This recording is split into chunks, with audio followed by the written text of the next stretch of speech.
তো ওষুধ খাওয়ার সময় যেই তরিকাত আপনি ছেলে মেয়েকে, নাবালক নাবালিকাকে ওষুধ খাওয়ান, ছোট কচি কাচাকে, ওই রকম ভাবে অন্য অন্য অসৎ মুসলিমদেরকে, ফাসেক মুসলিমদেরকে, বা যারা মুসলিম সমাজের শিরক বিদআত করছে তাদেরকে, অথবা অমুসলিমকে ভালো পন্থাতে দাওয়াত দিতে হবে।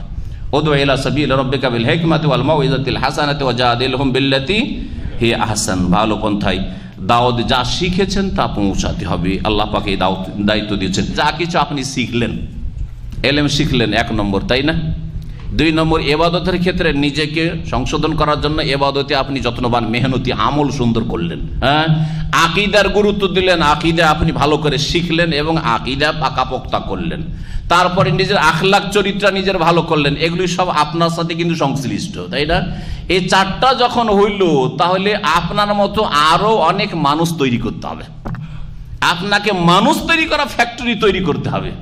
হ্যাঁ, মানুষের মতো মানুষ, জান্নাতি মানুষের ফ্যাক্টরি বানাইতে হবে আপনাকে। সেটা হচ্ছে দাওয়া ইলাল্লাহর কাজ করা। যুবক ভাইদেরকে বলছি, যা কিছু শিখেছেন সৌদি আরব থেকে বা শিখছেন, আল্লাহ পাক আরো শিখার তৌফিক দান করুক। শিখার পরে বল্লেগু আন্নি ওয়ালাউ আয়া। নবী মুহাম্মদুর রাসূলুল্লাহ সাল্লাল্লাহু আলাইহি ওয়াসাল্লাম বলছেন, আমার পক্ষ থেকে একটা আয়াতও যদি জানা থাকে, তরজমা তাফসীর জানা থাকে, একটা ইসলামের হুকুম আহকামও জানা থাকে, একটা আয়াত মানে শুধু আয়াত নয়, কোরআনের একটা হাদিসও জানা থাকে, একটা ইসলামের বিধান জানা থাকে, সেটা মানুষের কাছে সুন্দরভাবে পৌঁছে দিতে হবে। হেকমতের সাথে, উপদেশের সাথে, উত্তম পন্থাতে পৌঁছে দেওয়ার চেষ্টা করতে হবে। যেইভাবে পৌঁছাইলে কাজ হয়।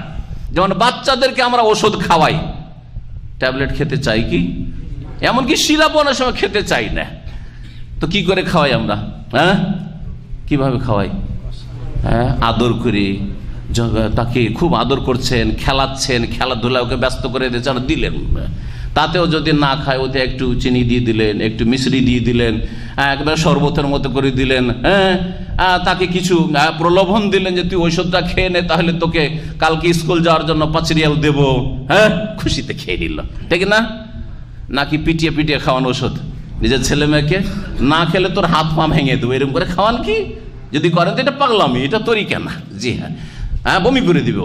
তো ওষুধ খাওয়ার সময় যেই তরিকাত আপনি ছেলে মেয়েকে, নাবালক নাবালিকাকে ওষুধ খাওয়ান, ছোট কচি কাচাকে, ওই রকম ভাবে অন্য অন্য অসৎ মুসলিমদেরকে, ফাসেক মুসলিমদেরকে, বা যারা মুসলিম সমাজের শিরক বিদআত করছে তাদেরকে, অথবা অমুসলিমকে ভালো পন্থাতে দাওয়াত দিতে হবে। উদউ ইলা সাবিল রাব্বিকা বিল হিকমাতি ওয়াল মাউইযাতিল হাসানাতি ওয়াজাদিলহুম বিল্লাতি হিয়া আহসান। ভালো পন্থায় দাওয়াত যা শিখেছেন তা পৌঁছাতে হবে। আল্লাহ পাক এই দায়িত্ব দিয়েছেন। এবং আপনার এই দাওয়াতে যত লোক হেদায়েত হবে, বেনামাজি নামাজি হচ্ছে আপনার কথার মাধ্যমে, আপনার পরিশ্রমের মাধ্যমে, আপনার দাওয়ার মাধ্যমে। একটা অমুসলিম মুসলিম হয়েছে, একটা বিদাতি সুন্নতি হয়েছে, একটা মুশরিক তৌহিদবাদী হয়েছে, একটা অসৎ মানুষ হারাম খেত হালাল খেতে শিখেছে। হ্যাঁ, এইরকম ভাবে যত লোক আপনার মাধ্যমে হেদায়েত হবে, আপনার স্ত্রী, ছেলে মেয়ে, বাপ মা, আত্মীয় স্বজন থেকে শুরু করে যে কোনো মানুষ হোক না কেন, 1 ভাগ করে তাদের নেকিগুলি আপনার আমলনামাতে আসতেই থাকবে। এই মর্মে নবী মুহাম্মদুর রাসূলুল্লাহ সাল্লাল্লাহু আলাইহি ওয়াসাল্লাম সহিহ মুসলিম হাদিসে, মান দাআ ইলা হুদান, কেউ যদি হেদায়েতের দিকে আহ্বান করে, কানা লাহু মিনাল আজরে, তার নেকি হবে মিসলা উজুরে মান তাবিয়াহু, যারা তাকে ফলো করলো, তার অনুসরণ করলো, তার কথা মানলো, তাদের সমান নেকি তার হতে থাকবে। লা ইয়ানকুসু যালিকা মিন উজুরিহিম শাইআ, যারা ফলো করলো তাদের নেকি কমিয়ে তাদের গুলো কেটে দেওয়া হবে না, বরং আল্লাহ পাক তার পক্ষ থেকে স্পেশাল আর অতিরিক্ত নেকি দিতে থাকবেন। আল্লাহ পাক যেন এই নেকিতে অংশ নেওয়ার জন্য দিনের দাওয়াত দেওয়ার তৌফিক দান করেন। তাতে দুনিয়া এবং আখিরাতের কল্যাণ রয়েছে। এবং দিনের দাওয়াতের কাজ সবচেয়ে ভালো কাজ। সবচেয়ে ভালো মানুষ কারা? একটু আগে শুনলেন, তাই না? কারা? আম্বিয়া রসুলগণ। আম্বিয়া রসুলদের পেশা কি ছিল? ডাক্তার ছিলেন, ইঞ্জিনিয়ার ছিলেন, হ্যাঁ, তারা কার্পেন্টার ছিলেন, মেকানিক ছিলেন, তারা কি ছিলেন? সবাই দায়ী ইলাল্লাহ ছিলেন। তাদের পেশায় কি ছিল? কুল হাযিহি সাবিলি আদউ ইলাল্লাহ, দাওয়া ইলাল্লাহর কাজ করা। ইয়া আইয়ুহান নাস কুলু লা ইলাহা ইল্লাল্লাহ, হে মানব সব লা ইলাহা ইল্লাল্লাহর দিকে এসো, আল্লাহ ছাড়া কোনো সত্য মাবুদ নেই, এদিকে আসো।